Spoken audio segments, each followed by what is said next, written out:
Margaret Chen stood in the doorway of her guest bedroom at 2:47 in the morning, her hand trembling against the doorframe. The figure in the bed she had prepared with such care 3 months earlier slept peacefully, his breathing slow and even, one arm tucked beneath the pillow in a posture that still looked boyish, innocent. But Margaret no longer saw innocence when she looked at him. Her phone glowed in her other hand, the screen casting pale light across her face, illuminating the message she had received 20 minutes ago from a number she didn't recognize. The message was brief, just 3 sentences, but it had shattered something fundamental in the architecture of her world. She read it again, hoping the words would rearrange themselves into something less devastating. They didn't. She backed away from the doorway slowly, careful not to make a sound, and returned to her own bedroom where she sat on the edge of the bed until dawn, watching the darkness outside her window gradually surrender to gray light. 3 months earlier, Margaret's life had settled into a rhythm that felt both comfortable and suffocating. At 56, she had been retired for 2 years from her position as a guidance counselor at Luther Burbank High School, where she had spent 28 years helping teenagers navigate the treacherous waters between childhood and adulthood.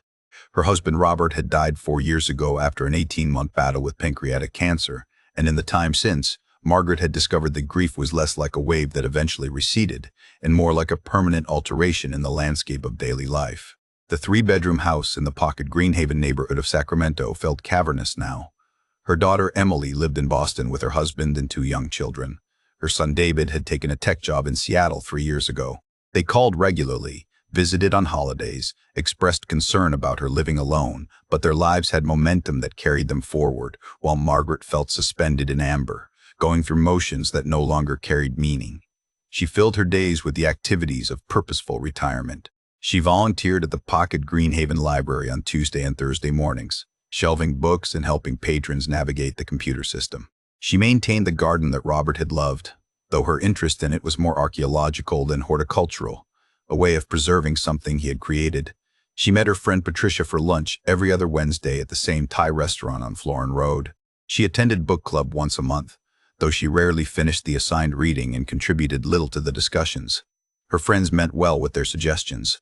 Patricia kept forwarding her articles about solo travel and cruise packages for widows. Her former colleague Janet had tried multiple times to set her up on dates with eligible widowers from her church. Someone had even suggested she get a dog, as if loneliness were a problem that could be solved with sufficient companionship of any species. But Margaret wasn't sure what she needed. She only knew that the silence in her house at dinner time felt like a physical presence, something that pressed against her chest and made breathing require conscious effort. In March, she had attended an informational meeting at Sacramento City College about their homestay program for international students. She had seen a flyer at the library and gone mostly out of curiosity, with no real intention of signing up. The program coordinator, a cheerful woman named Linda Chen, no relation, had explained how host families provided room and board for international students in exchange for a monthly stipend of $800 and the opportunity for cultural exchange. Linda had emphasized the mutual benefits, how students got a safe, family environment to help them adjust to American life, while host families got the satisfaction of helping someone achieve their educational dreams and the enrichment of cross-cultural connection. Margaret had sat in the back of the room listening to Linda describe the screening process, the support the program provided, the testimonials from previous host families about how rewarding the experience had been. Something had stirred in her during that presentation, something that felt almost like hope. She remembered Robert saying, years ago when the kids were still young, that their home should always be full of life, that they were lucky to have space and should share it. She had signed up that day. The application and background check process had taken 6 weeks. Margaret had been approved in late April and told that student placements would begin in August for the fall semester. She had prepared the guest bedroom that had once been David's room, repainting it a neutral beige, buying new bedding, clearing out the closet and dresser. She had felt a sense of purpose she hadn't experienced since retiring, maybe since before Robert got sick. When Linda called in early September to tell her she had been matched with a student, Margaret had been in her garden and had actually felt her heart rate accelerate with something like excitement. The student's name was Joshua Reyes. He was 19 years old, from Manila, Philippines, enrolled as a freshman in the business administration program at Sacramento City College. Linda had sent over his application materials, and Margaret had read them 3 times that evening. His essay had been beautifully written, touching in its sincerity. He had described growing up in Quezon City, a district of Manila, with his widowed mother who worked as a seamstress. His father had died when Joshua was 12, he wrote, and his mother had worked 2 jobs to afford his education. Getting accepted to study in America had been his dream since he was a child. He wanted to learn business so he could eventually start a company that would allow his mother to retire to repay her sacrifice. He had written that he had never been away from home before and was nervous about being so far from his family, but he hoped to find a host family that would make America feel less foreign and frightening. There had been something in the directness of his writing, the vulnerability, that had moved Margaret deeply. His photo had shown a slight young man with gentle eyes and black hair that fell across his forehead. He had been smiling in the picture, but the smile had looked tentative, as if he wasn't quite sure smiling was allowed. They had exchanged emails in the 2 weeks before his arrival. Joshua had been unfailingly polite, almost formal in his language. He had asked about house rules, about whether he could help with chores, about her favorite foods so he could learn to prepare them as a thank you. Margaret had found herself checking her email multiple times a day, smiling at her computer screen when she saw his name in her inbox. When she picked him up from Sacramento International Airport on a warm evening in mid-September, she had arrived 30 minutes early, too anxious to wait at home. She had stood in the arrivals area holding a sign with his name on it, feeling nervous in a way that reminded her of the first day of every school year, that mixture of anticipation and responsibility. She had spotted him immediately when he came through the doors. He had been smaller than she expected, maybe 5'6", thin in a way that made him look younger than 19. He had been carrying a single worn suitcase and a backpack, and when he saw her sign, his face had broken into a smile that transformed his features entirely. Margaret had felt something unlock in her chest at that smile. He had approached her with quick, eager steps and had actually bowed slightly before extending his hand. "Thank you so much for picking me up," he had said. "I'm so grateful. I was worried about finding my way." His English had been clear but accented, the words carefully pronounced as if he had been practicing them. In the car on the drive to the house, he had talked about the flight, about how long it had been, about leaving his mother at Manila's Ninoy Aquino International Airport. "She cried the whole way home after dropping me off," he had said quietly, looking out the window at the unfamiliar California landscape rolling past. "I've never seen her cry like that. I promised her I would make this worth it." The first 3 weeks had been everything Margaret had hoped for and more. Joshua had been respectful and thoughtful in ways that felt almost old-fashioned. He kept his room immaculate, making his bed each morning with hospital corners that would have impressed a drill sergeant. He asked permission before using anything in the house, even the kitchen. He studied constantly, or at least he appeared to, spending hours at the desk in his room with his laptop open and textbooks spread around him. On his second weekend, he had asked if he could cook dinner for her, and Margaret had come home from an errand to find her kitchen filled with unfamiliar spices and the sound of someone else's movements. He had made chicken adobo, he told her proudly, a traditional Filipino dish, and pork sinigang, a sour soup. He had set the table carefully, using the good dishes Margaret rarely bothered with anymore, and had served her with a formality that made her feel like she was at a restaurant. The food had been delicious, complex in flavor in ways her usual simple meals never were, and Margaret had sat at her kitchen table feeling something she had almost forgotten, a sense of fullness that had nothing to do with food. Joshua had told her stories about Manila while they ate. He had described the traffic that made Sacramento's rush hour look like a country road, the jeepneys that served as public transportation, the street markets where his mother bought fabric. He had shown her photos on his phone, pictures of a small apartment with concrete walls and a single window, a woman who looked tired but kind standing in front of a sewing machine. "That's my nane," he had said, using the Tagalog word for mother. "She works so hard. I think about her every day here." Margaret had felt her eyes sting with tears she couldn't quite explain. She had reached across the table and squeezed his hand. "She must be so proud of you," she had said. He had looked down at his plate, and when he looked up again, his eyes had been wet. "I hope so," he had said softly. "I hope I'm making this worth her sacrifice." Margaret had gotten up and hugged him then, feeling his thin shoulders beneath her hands, feeling him lean into the embrace like a child. He had started calling her Tita after that night, explaining that it meant aunt in Tagalog, a term of respect and affection for an older woman who was like family. The word had made Margaret feel something she hadn't felt since her own children had grown up and moved away, a sense of being needed in a specific and irreplaceable way. But even in those early honeymoon weeks, there had been small things that didn't quite fit, moments that created brief static in Margaret's contentment before she smoothed them away with explanations. She had noticed that Joshua was home more than she expected for a college freshman with a full course load. When she mentioned it casually, asking if he didn't have classes some mornings when she saw him in the kitchen at 10 o'clock, he had explained that his schedule was unusual, that some of his classes were asynchronous online courses he could complete on his own time. She had accepted this easily enough. It was 2025 after all, and colleges had embraced flexible learning formats since the pandemic years. She had seen him on his laptop constantly and had assumed he was working through online modules and assignments. One afternoon in early October, she had noticed expensive wireless earbuds on his desk when she brought him a snack, the kind that cost several $100s. They had seemed incongruous with his worn suitcase and his stories of his mother's financial struggles. When she had commented on them, saying they looked very nice, he had smiled and said they were a gift from a friend back home, someone who worked at an electronics store and got a discount. Margaret had nodded and left the room, but something about the explanation had felt incomplete in a way she couldn't articulate. Another time, she had been in the hallway outside his room and had heard him on the phone speaking rapid Tagalog, his voice tense and sharp, almost aggressive. The tone had been so different from his usual gentle demeanor that she had actually paused, uncertain.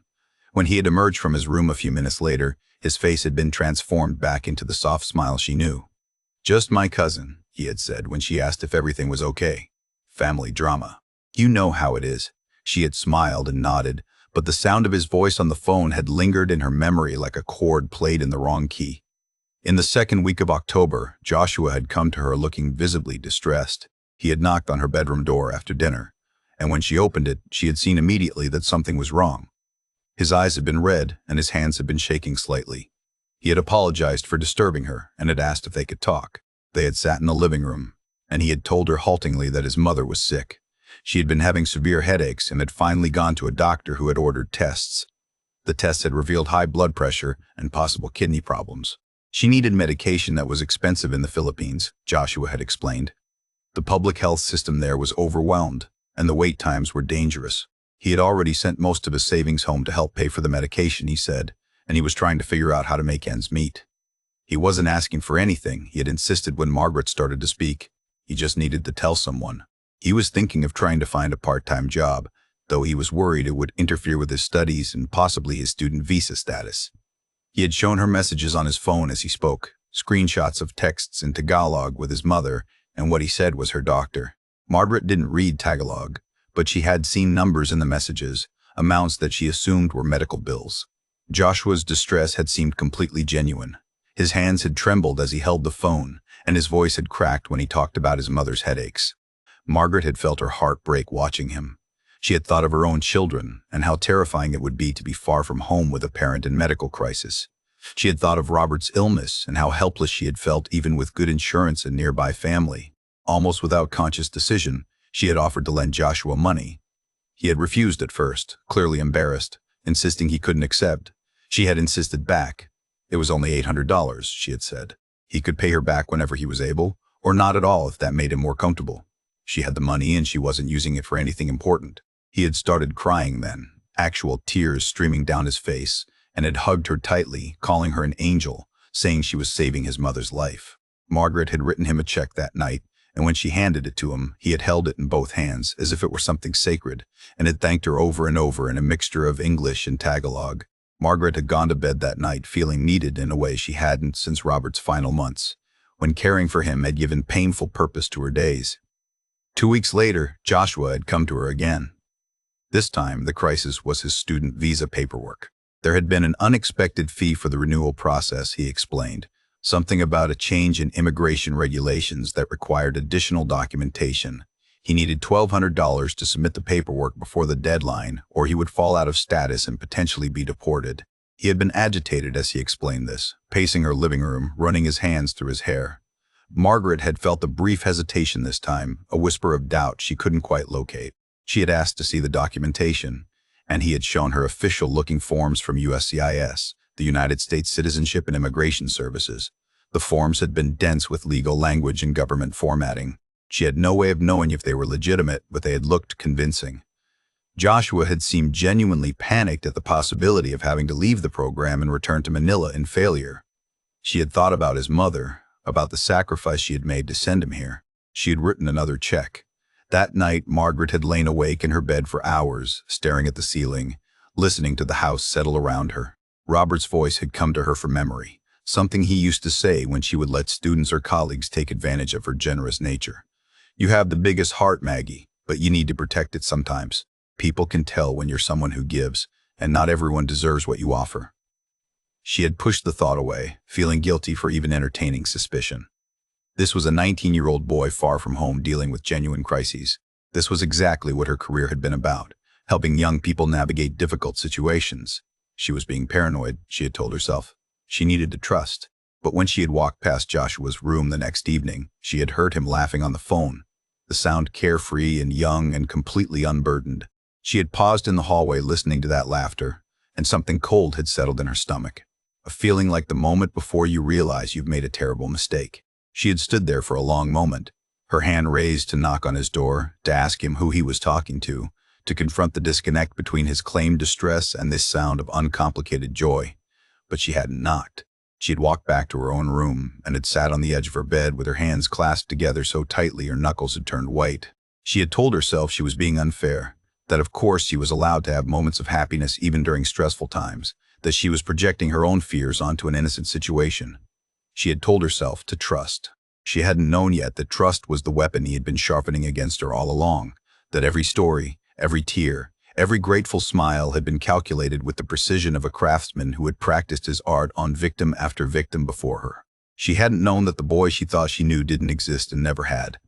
Margaret sat in the parking lot of Sacramento City College on a Tuesday morning in late October, her hands gripping the steering wheel so tightly that her knuckles had gone white and her fingers had started to cramp. She had been sitting there for 23 minutes, watching students stream in and out of buildings, their backpacks slung over shoulders, their faces bright with the particular combination of stress and optimism that she had spent nearly 3 decades learning to recognize in young people. The campus was sprawling and modern, all glass and concrete and carefully landscaped courtyards. The autumn sun was warm through her windshield. Everything looked normal, everyday, real. But nothing felt real anymore. She had come to drop off lunch for Joshua. He had mentioned at breakfast that he had an important exam in his business statistics class that afternoon, and had been so focused on studying that he had forgotten to pack food. Margaret had offered to bring him something, and he had smiled gratefully and told her he would be in the library all morning. After he left, she had made him a sandwich, packed some fruit and the cookies she had baked the day before, and had driven to the college feeling pleased with herself for being helpful. But when she arrived at the library, a sprawling 3-story building at the center of campus, she couldn't find him.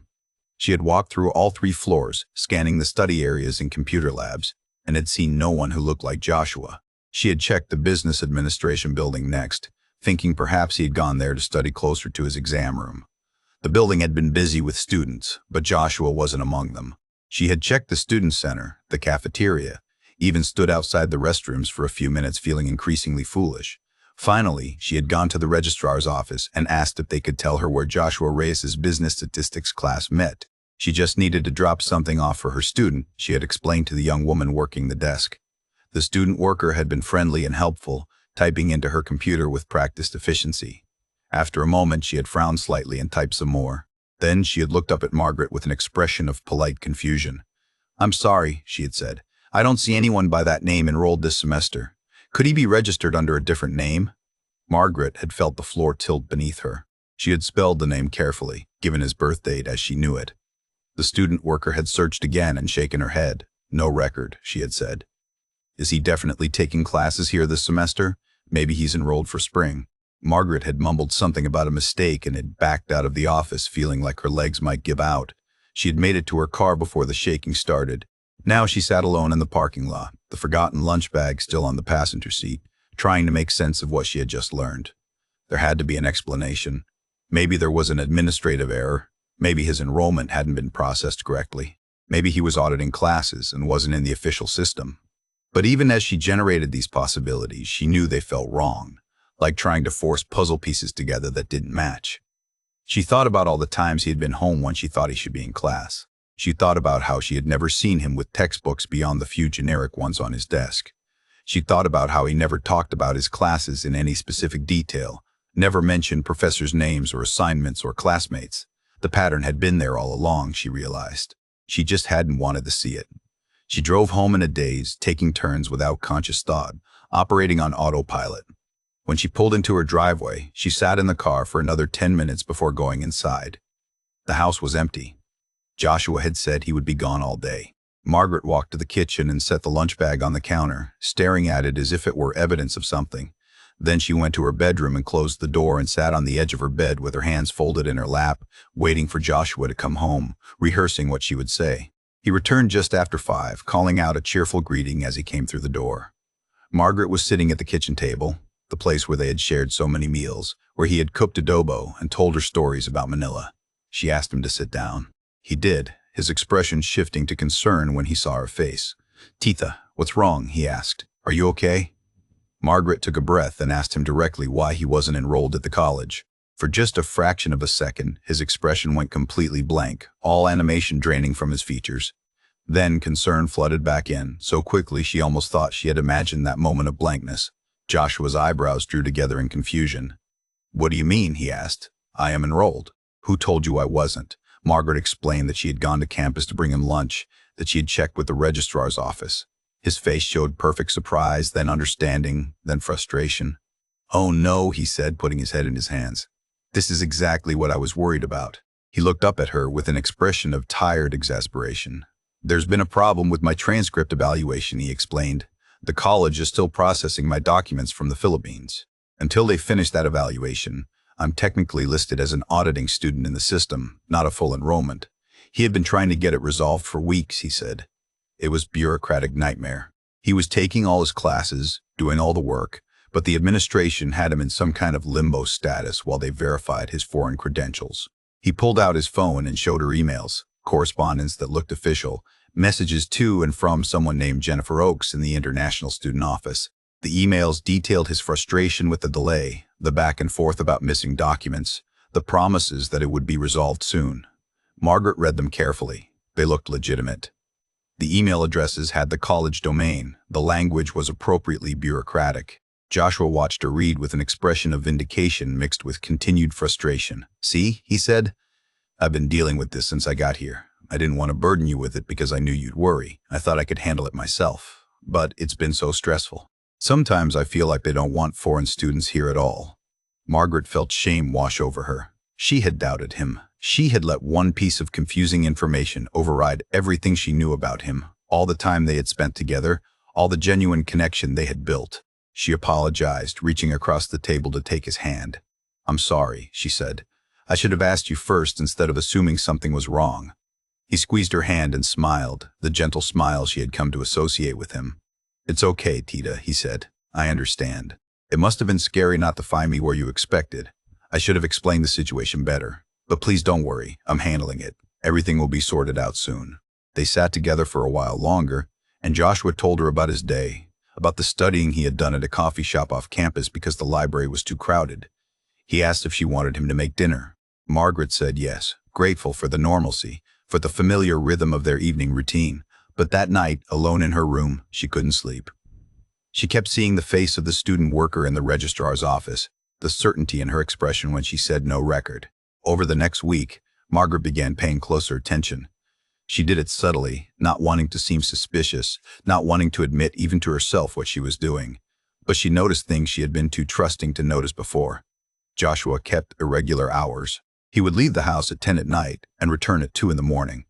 When she asked about it the next day, he would say he had been studying with classmates or at a 24-hour diner where he could focus. He received phone calls at odd times, and when he answered, he would go to his room and close the door.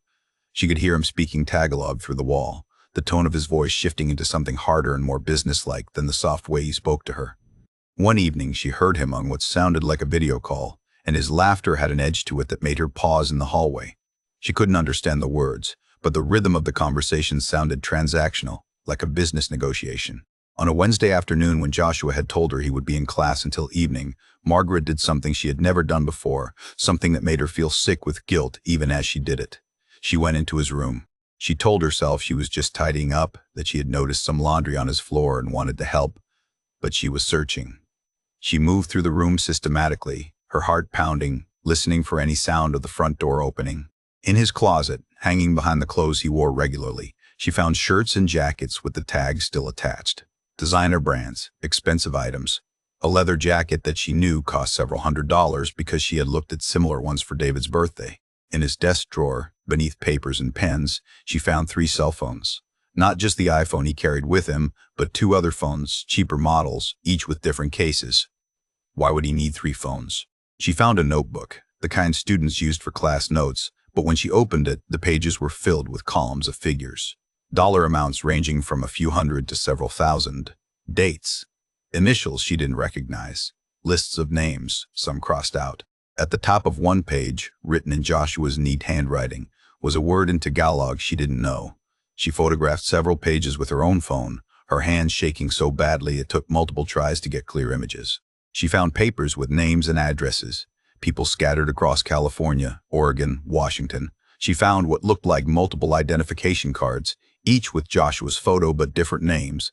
Her vision blurred as she stared at them. She carefully put everything back exactly as she had found it and left the room, closing the door silently behind her. She went to her bathroom and vomited. That evening, Joshua came home carrying takeout from a Thai restaurant. He had brought her favorite dish, pad see ew, without her asking. They ate together at the kitchen table and he told her a funny story about something that had happened on campus. A professor who had accidentally locked himself out of his classroom. Margaret watched him as he talked, animated and cheerful, and tried to reconcile this person with what she had found in his room. He seemed so genuine. His laughter sounded real. When he asked about her day and listened to her talk about the library volunteers, his attention seemed completely present. How could someone fake this level of engagement?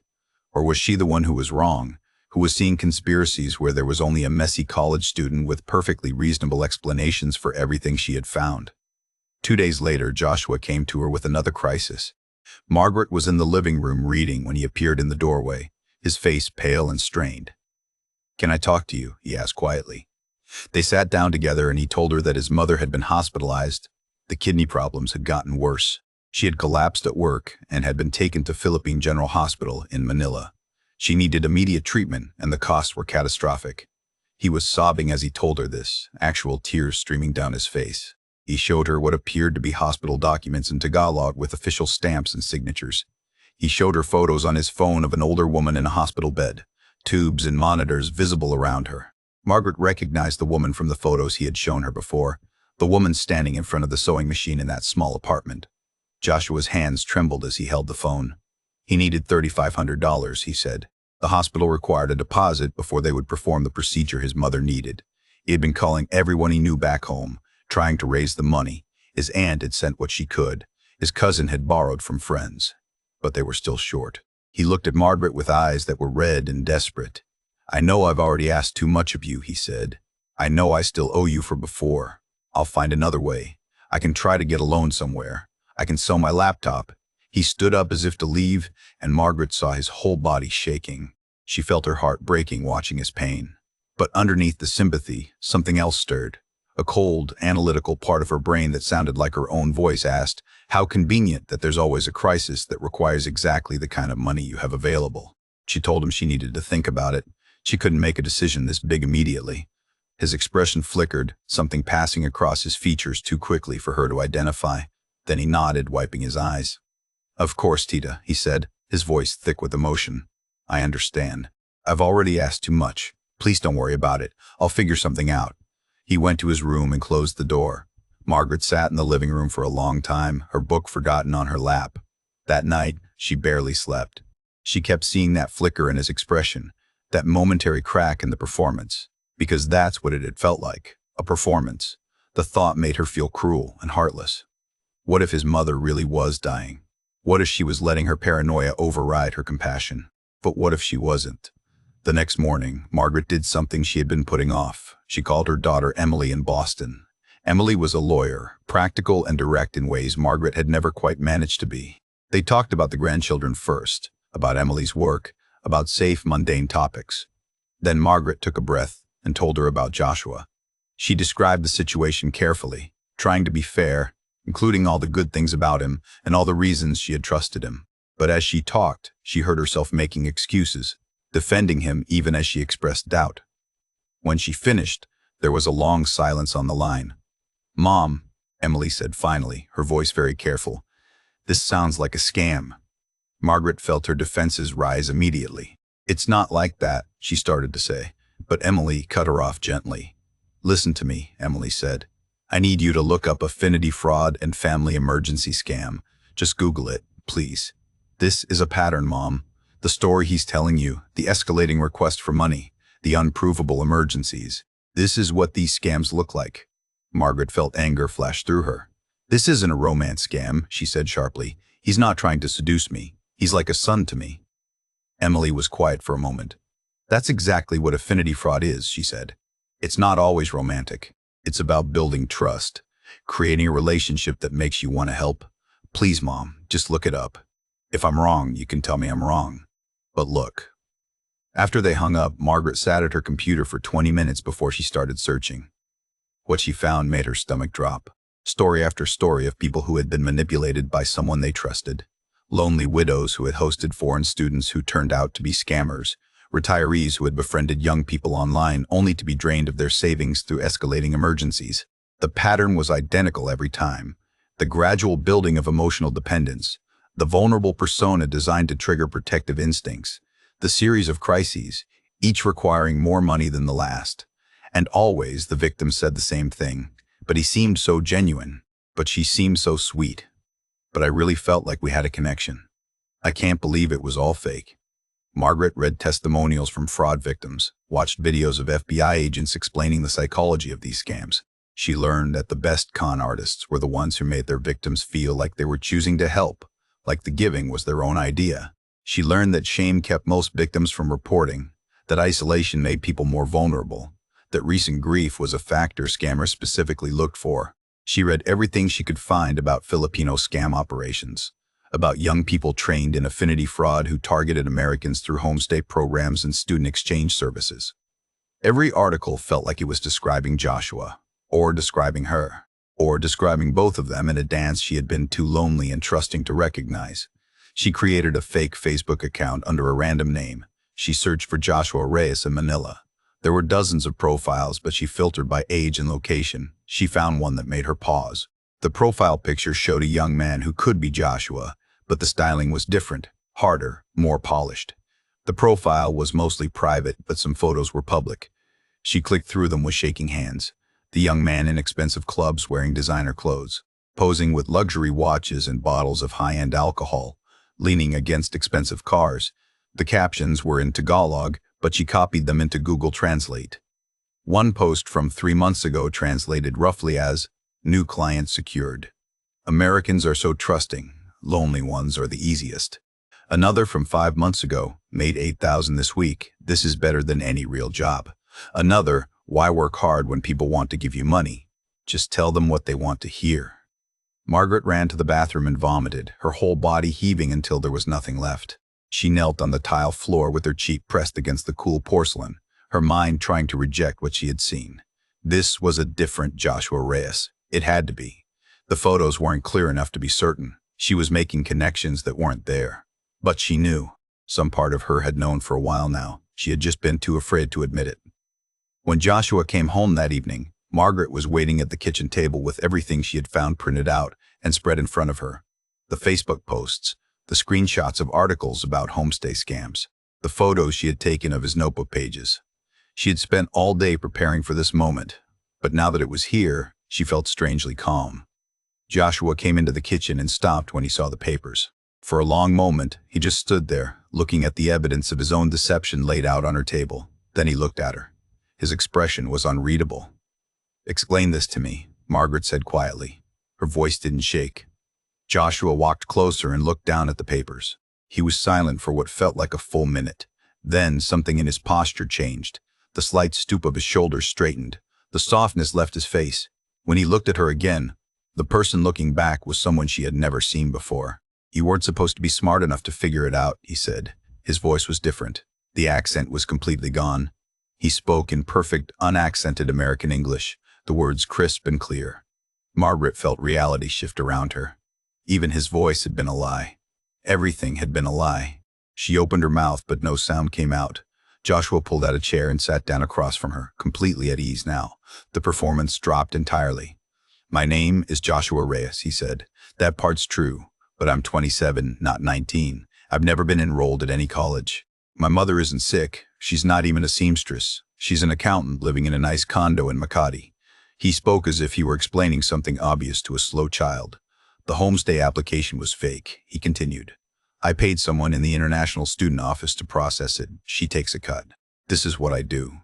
I find lonely older people, usually recent widows or widowers, people with some money and not enough family around to notice. I build trust. I extract money. I move on.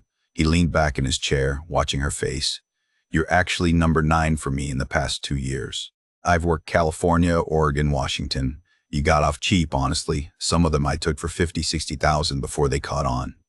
Margaret felt like she was watching this happen to someone else.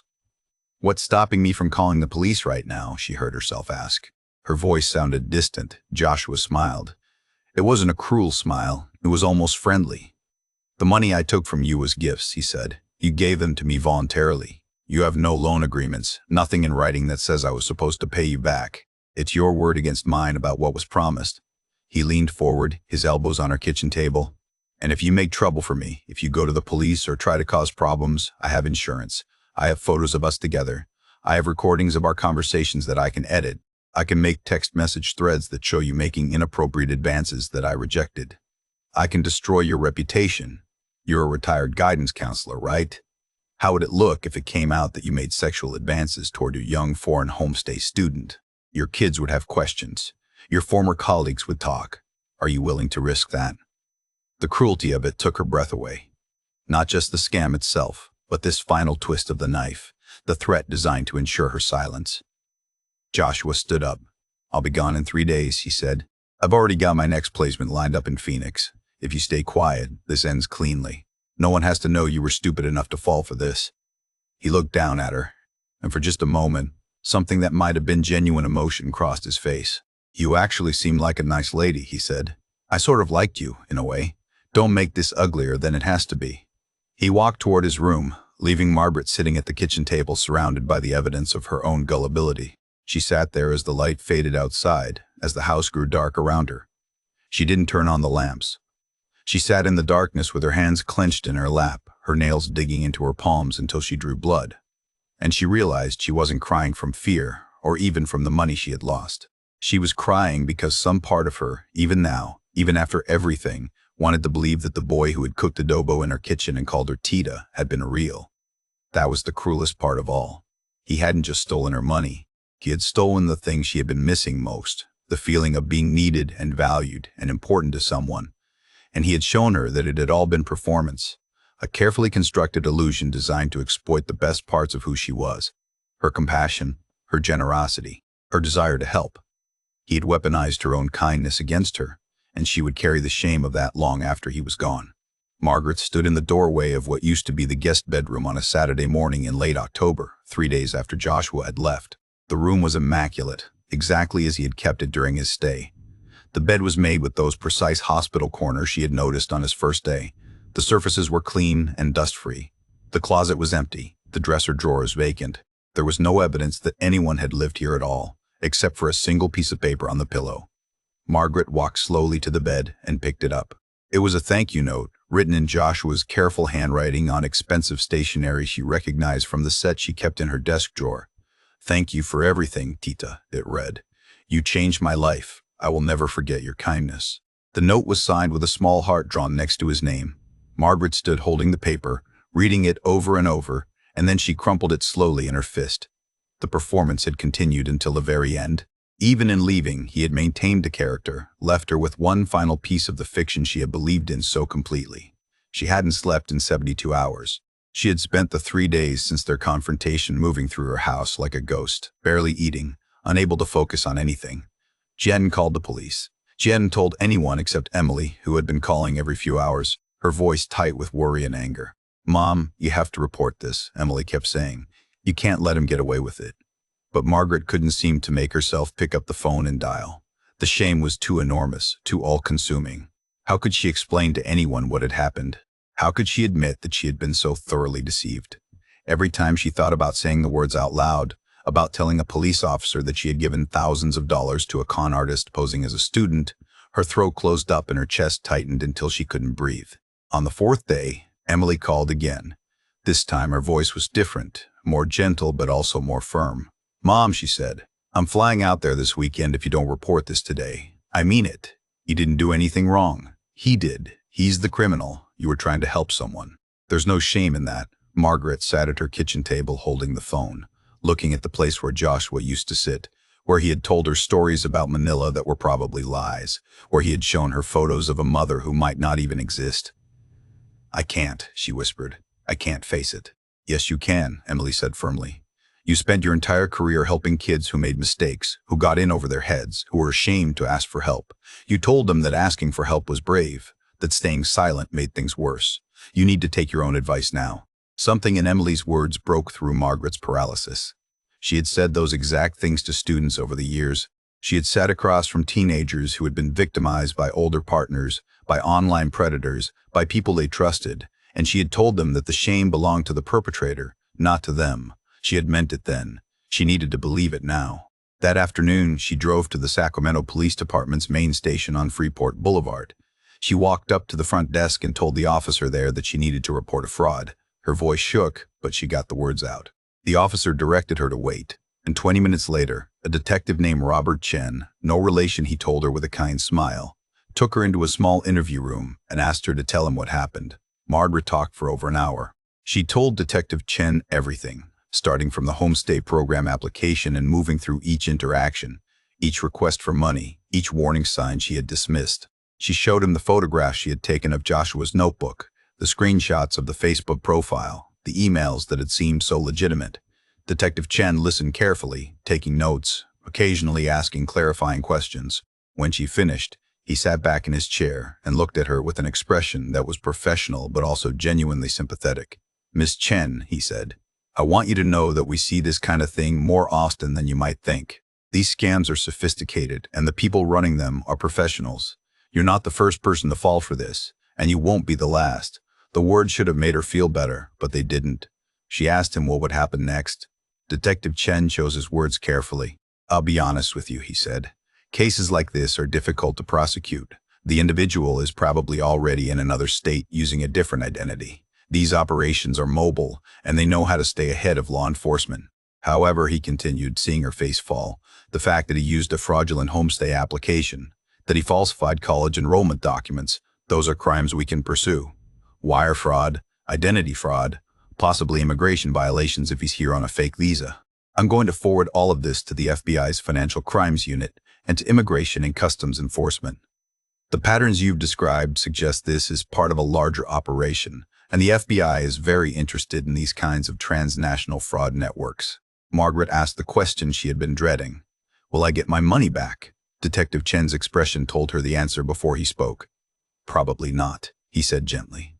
"Even if we locate him and prosecute him, recovery of funds in these cases is rare. The money usually gets moved overseas immediately through cryptocurrency or wire transfers that are difficult to trace." "I'm sorry," Margaret nodded. She had expected that answer. The money wasn't even what hurt the most anymore. It was the violation of trust, the knowledge that every moment she had treasured had been a calculated manipulation. She thanked Detective Chen and left the station feeling hollowed out but also somehow lighter. She had done something. It wasn't enough, but it was something. Over the following weeks, Margaret was contacted by an FBI agent named Sarah Martinez who specialized in transnational fraud cases. Agent Martinez came to Margaret's house and spent 3 hours going through everything in detail. She asked Margaret to describe Joshua's patterns, his habits, the things he had said about his background and his operation. She recorded their conversation and took copies of all of Margaret's documentation. Then she told Margaret things that made the scope of what had happened to her feel even larger and more disturbing. "The operation Joshua was part of was based in Manila," Agent Martinez explained. "It was a sophisticated network that had been operating for at least 5 years across multiple states. They called it affinity fraud," she said, targeting specific demographics with carefully constructed personas. The American Lonely Retiree Homestay scam was just one of several schemes they ran. Others in the network posed as romantic partners on dating sites, as cryptocurrency investment advisors, as distant relatives who had inherited money and needed help with legal fees. The operation was highly organized, Agent Martinez told her. There were teams handling different aspects. The actors who interacted with victims were trained extensively. They studied American culture, practiced accents and mannerisms, learned to mirror the emotional needs of their targets. Behind them were document forgers who created fake identities, fake college records, fake hospital documents, fake legal paperwork. And behind them were money launderers who moved the funds immediately upon receipt, converting dollars to cryptocurrency and then to pesos, making the money nearly impossible to trace. Agent Martinez told Margaret that most victims never reported these crimes. The shame was too great. People felt stupid, they felt complicit, they worried about what others would think. "You're actually helping us tremendously by coming forward," Agent Martinez said.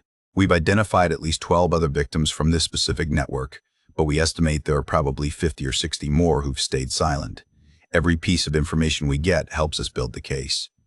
Margaret asked if they would catch Joshua. Agent Martinez's expression was carefully neutral. "We've identified his real name," she said, "Carlo Mendoza. We know he's part of this network, and we're trying to extradite him. But the Philippines has a complicated relationship with U.S. law enforcement on financial crimes cases.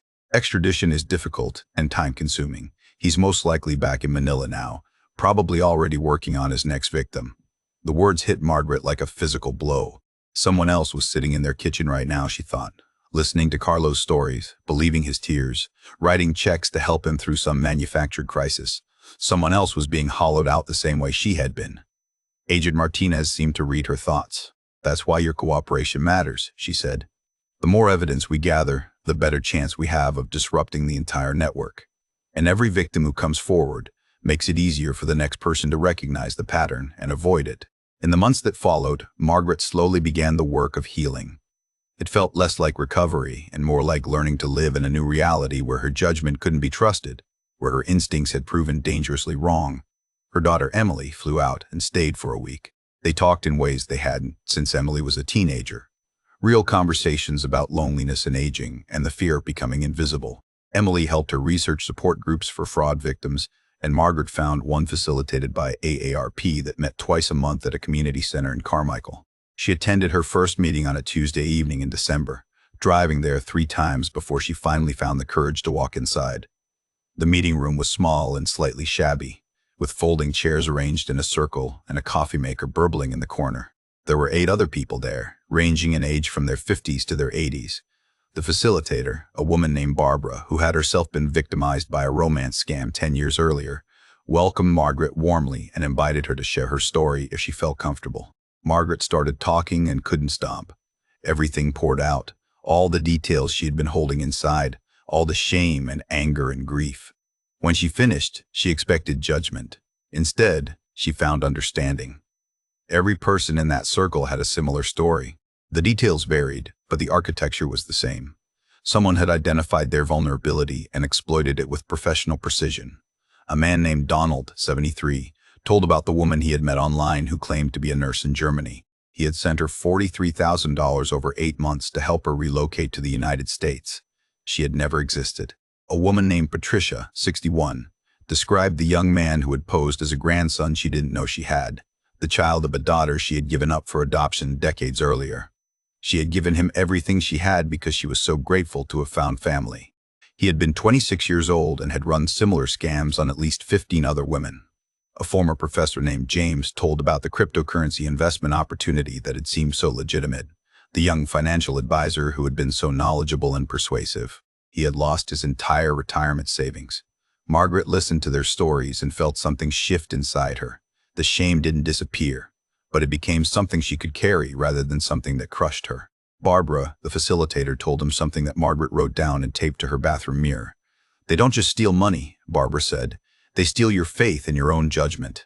That's the real crime. They make you doubt your ability to read people, to trust your instincts. But here's what I want you to understand. Your instincts weren't wrong. Your desire to help wasn't wrong. Your openness to connection wasn't wrong. Those are good qualities. The only thing that was wrong was their decision to exploit those qualities. The deception was theirs, not yours." Margaret started volunteering with a consumer protection nonprofit called the California Coalition Against Fraud. She gave talks at senior centers and community groups about how to spot scams. She told her story over and over, watching recognition dawn on faces in the audience, seeing people lean forward and take notes. After one talk at a senior center in Roseville, an older man approached her, his eyes damp with tears. "I've been talking to someone online," he told her quietly. "Says she's a nurse in Romania, needs help getting here to start a new job. She's asked me for money twice. I was going to send it tomorrow." Margaret took his hand and felt her husband's presence in a way she hadn't in years.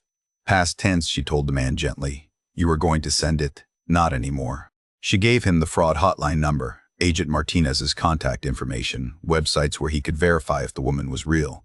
She watched him leave with his shoulders straighter and felt something she hadn't felt since before Joshua arrived.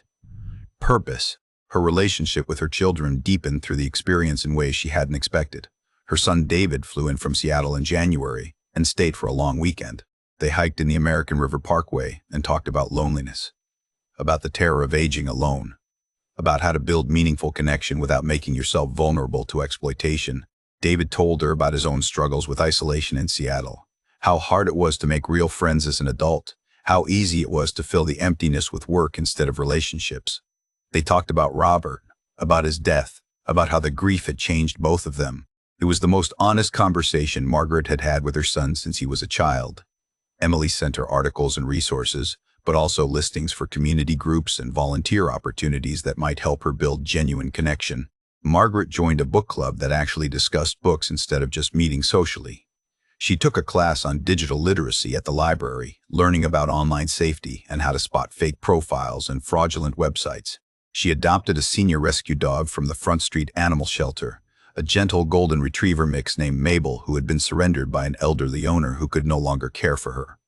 Mabel followed Margaret from room to room, a warm presence that asked nothing but companionship. Margaret realized that Joshua had been right about one thing. She had been lonely. He had identified that loneliness with predatory precision and had exploited it. But the loneliness itself hadn't been wrong or shameful. It was a real human need that she had been trying to meet. She just needed to find healthier ways to meet it. In March, 6 months after Joshua had left, Agent Martinez called Margaret with news. They had made arrests in Manila. Not Carlo Mendoza himself, but 3 members of the organization who had handled document forgery and money transfers. It was a small victory in a large operation, Agent Martinez explained, and Carlo remained at large, probably operating under a new identity. But the network had been significantly disrupted. The arrests had been made possible by the cooperation of Philippine National Police and the evidence gathered from victims like Margaret. We estimate that shutting down this particular cell has prevented them from victimizing at least 20 more people this year, Agent Martinez told her. Your testimony and documentation were crucial to getting the warrant. You should be proud of what you've accomplished. Margaret sat with those words for a long time after they hung up. 20 people who wouldn't experience what she had experienced. 20 people who wouldn't lie awake at night wondering how they had been so blind, so stupid, so easily manipulated. It didn't erase what had happened to her. It didn't give her back the money or the trust or the months of anguish, but it meant something. It transformed her victimhood into something that had purpose, that had helped others. She thought about all the support group meetings she had attended, all the talks she had given, all the people who had approached her afterward to share their own stories or to say thank you for the warning. The damage Carlo had done to her was real and permanent in some ways, but she could choose what to build from the rubble. On a Sunday morning in late April, Margaret stood in the doorway of what used to be the guest bedroom. She had converted it into a home office, painted the walls a warm yellow that caught the morning light, filled it with bookshelves holding her favorite novels and Robert's old photography books. His camera sat on the desk, the Nikon he had loved and used to document their trips and their children's childhoods. The room where Joshua had slept, where he had performed his careful deception, no longer existed in that form. It had been transformed into something new, something that belonged entirely to her. She thought sometimes about the moment at the airport when she had first seen him, small and young-looking, carrying his worn suitcase, thanking her with what had seemed like genuine gratitude. Was any of it real? The question had haunted her for months, but it didn't anymore. She understood now that the person she thought she knew had never existed. Carlo Mendoza had built that persona the way an actor prepares for a role, researching and practicing until the character felt authentic. The boy who had cooked adobo in her kitchen, who had called her Tita with such apparent affection, who had cried about his mother's illness, that boy was a ghost. A convincing illusion designed to exploit the best parts of who Margaret was. Her compassion, her generosity, her desire to help young people succeed. He had weaponized her own kindness, and for a while, that knowledge had nearly destroyed her. But Margaret had learned something crucial through the support group and the therapy and the long conversations with her children and the work she was doing to help others. Carlo Mendoza had made a choice to be a predator. That was his moral failure, not hers. She had made a choice to be generous and open and trusting. Those were virtues, not weaknesses, even though they had been exploited. The world needed more people willing to help strangers, not fewer. It needed more people who opened their homes and their hearts to those in need. The existence of people like Carlo didn't change that fundamental truth. On that Sunday morning, Margaret gave a talk at a senior center in Elk Grove. The room was packed, nearly 80 people, most of them living alone, many of them recently widowed, all of them looking for connection in a world that seemed increasingly designed to isolate. She told them her story without shame now, walking them through the warning signs she had missed, the red flags she had dismissed, the psychological techniques Carlo had used to build trust and dependency. She showed them examples of fake documents, taught them how to verify student enrollment, explained how to recognize the patterns of affinity fraud. She gave them resources, hotlines to call, websites to check, questions to ask before giving money to anyone, no matter how trustworthy they seemed. Afterward, people approached her. Some wanted to share their own stories, grateful to finally have someone who would understand without judgment. Others wanted to thank her for the warning, for helping them recognize situations in their own lives that might be dangerous. And some, like the older man who approached her with tears in his eyes, wanted help with situations they were currently in. "I've been talking to someone online," he told her quietly, his voice shaking. "Says she needs help with medical bills for her daughter. I've already sent $3,000. She's asking for $5,000 more. I was going to send it this week." Margaret took both of his hands in hers. "Past tense," she said gently, the same words she had used before. "You were going to send it, but now you're going to report it instead." She gave him Agent Martinez's contact information, the FBI's financial fraud hotline, the websites where he could check if the person was real or part of a known scam operation. She watched him leave, his shoulders straighter, his face showing relief mixed with the beginning stages of grief for a connection that had never been real. She knew that grief. She still carried it. But she also carried the knowledge that she had helped him avoid months or years of deeper pain. That night, Margaret sat in her home office with her journal, the one her therapist had suggested she keep to process everything that had happened. She had been writing in it almost daily for 6 months now, working through the shame and anger and violation. She wrote about trust and how it was both humanity's greatest vulnerability and its greatest strength. She wrote that Carlo Mendoza and people like him could only succeed because most people were fundamentally good, because we wanted to believe in each other, because connection was a basic human need as essential as food or shelter. "He weaponized my loneliness," she wrote, "but the loneliness itself wasn't wrong. The desire to help wasn't wrong. The openness to connection wasn't wrong. What I gave him, my time and care and home, those were good things offered to someone I thought deserved them. The deception was his, not mine." She paused and looked around the room, at Robert's camera, at Mabel sleeping in her dog bed in the corner, at the photographs of Emily and David and her grandchildren on the wall. "I won't let him take away my ability to trust," she wrote. "I'll just be wiser about where I place it. I'll verify before I give. I'll ask questions before I believe. I'll move more slowly into trust instead of diving in. But I refuse to become cynical. I refuse to close my heart because one person proved unworthy of what I offered. If that boy at the airport had been real, if his story had been true, I would have been right to help him. I have to keep believing that. Otherwise, he wins more than money. He wins my humanity." She closed the journal and looked around her quiet house. It was still too big for one person. There were still empty rooms and silent hours. But she had learned that empty wasn't the same as alone, and silence wasn't the same as loneliness. She had her children and grandchildren, even at a distance. She had Mabel, who was now snoring softly in the corner. She had her volunteer work and her support group and the people she was helping to avoid what had happened to her. She had purpose again, different from before, but no less real. Margaret thought about Carlo Mendoza sometimes, wondered where he was, who he was deceiving now, what name he was using. Agent Martinez had told her he was probably back in Manila, probably already working under a new identity with a new, carefully constructed story. The thought made her angry, but it didn't devastate her anymore.